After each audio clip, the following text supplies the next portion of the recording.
know, there aren't that many days left of summer vacation, but if you're still looking for fun, entertaining ways to entertain your kids because they're home for a long time, a fun way to do that is magnetic slime, and Dan Kohler is here to show us this very interesting science project. Right. Well, you know, we've all got magnets on our refrigerators at home, and I thought it'd be really fun to explain to our audience how magnets work at home. And when I started thinking about this at home, I realized this is a great opportunity to do a DIY with your kids that not only entertains them, but also is really educational. Is it just as simple as a plus and a positive, a negative and a positive? It's a little more complicated than that, but I'm going to help you understand this right now because, you know, I think we use the word magnet all the time, but we don't understand what it is. Now, a magnet is quite simply anything that exerts a magnetic field, and we know that magnetic field, we can see it, because a magnet can act on these iron filings invisibly, right?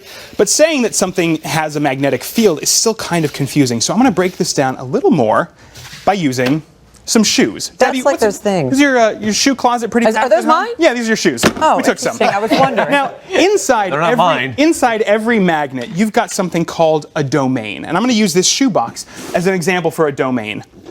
Inside every domain, you've got some electrons, which we're going to use these shoes to help you understand. Now, if the electrons are just kind of thrown in there willy-nilly, and the domains are all packed in your closet in a strange way, you don't have a magnet. There's nothing moving in the same way. But when your electrons are spinning in the same direction,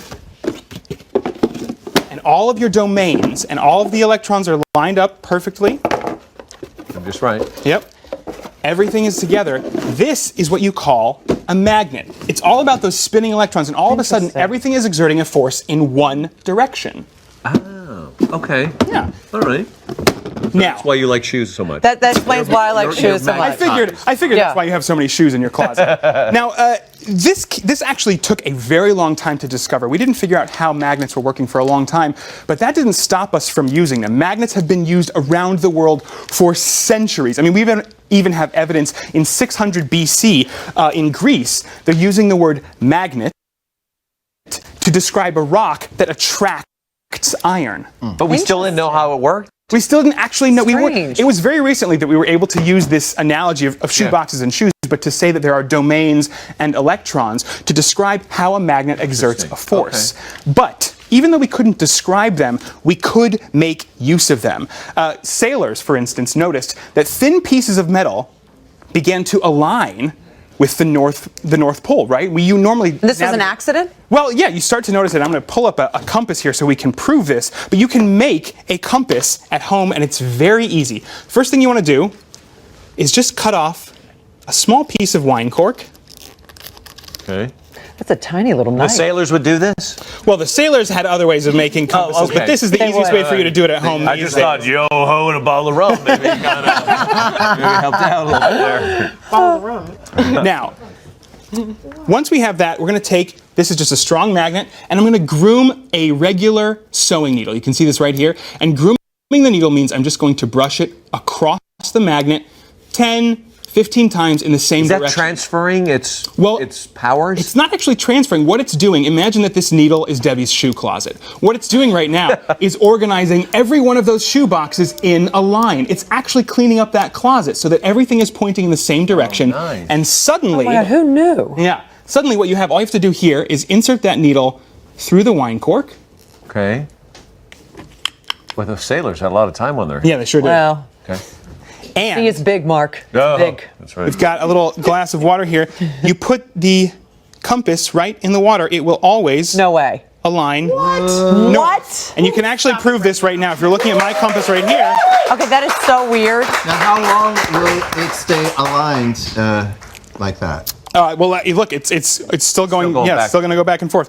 It actually is going to hold that for at least a couple of days. And this is how you would make a compass early on. Now we obviously use more technologies. That one is based on GPS. But there's another really great way to use magnets at home, and that is to make magnetic slime. And this is one of my favorite things to do. Now my kids are interested. Yeah, now your kids are interested. Yeah. Now that they understand how magnets work. We did this a little bit earlier, so I'm going to roll in some tape and show you how we did this. It's so easy. The setup's super easy. The first thing you do is you get some Stay Flow starch.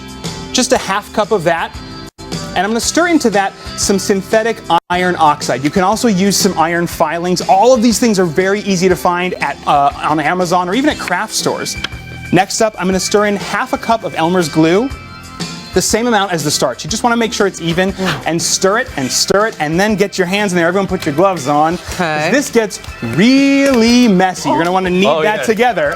Yeah, Dad's going to love Yeah, that. but once you're there, it can dry for a little bit, and suddenly you've got... In the world, it's like Play-Doh. Well, it's more like silly putty. It's magnetic silly putty, and we can actually begin to grab it with a magnet. So we just dump this out? Yeah. Everyone, you can dump it out and you start playing it with your... Oh my gosh, ew. Yeah. I feel like it's like something from Ghostbusters. Oh, it totally is. And it's so much fun to figure out that you can actually manipulate this slime with a magnet. And it's going to grab it wherever you are. Oh my gosh. Oh boy. Now, these magnets that I'm using are made from an element called neodymium, which means they are very, very strong magnets. And that's something you want to be careful with when you're playing at home. Make sure your kids are playing with these strong magnets with supervision. You feel it pulling? Because otherwise, they can snap their fingers. Oh, wow, it Now, just wants to take... Is this safe for kids to play with? Oh, absolutely safe to play with. You don't want to consume it at all. Okay. It doesn't they're look not very eating it. edible anyway. I'm sure they're not eating it sorry. at all. I But just had but playing with magnets is very safe at home, and it's a great way to understand how this stuff works. Probably wear gloves though, huh? Oh yeah, That would be definitely wanna wear essential. gloves. So neat. Like, you could probably do some really cool, like, gags with Or this magic stuff. tricks. Oh yeah. Yeah, right? But you can see. I mean, I'm not even trying to touching get this, it to and it is hover. just leaping up. Look at, oh, Let me see. Do yours again. it just... Look at, Oh, that is so cool. Ew, I love the consistency of this. Right. then that... How much does this cost, Dan? Honestly, this is one of the cheapest DIYs. It's a bucket of glue, some starch, and some iron filings. This is $5 to $10. That's it? Yeah, and you can use some magnets that you've got on the fridge, or you can buy these stronger magnets, the neodymium My magnets. kids at will home. find a million... It's so much fun to play with your kids. And again, you can keep this for a couple of days. It's still magnetic. Just want to find out, just testing, does this wash out of your clothes? Absolutely. Okay, perfect, good.